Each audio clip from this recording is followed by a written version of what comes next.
já quer tomar aguinha, pode deixar ele tomar.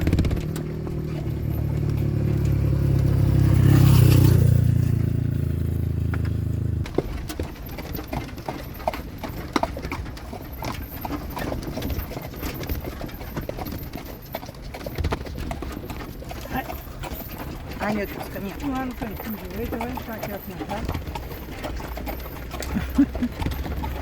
Só tirar as entradas do centro porque estava muito grande a cidade, né? Tem muito carro final de semana, então fica aqui para baixo, mas no lugar embaixo do teleférico.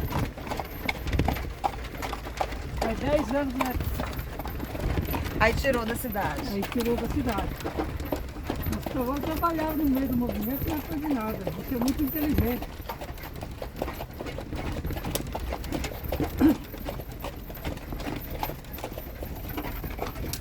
Vai. Tá vendo?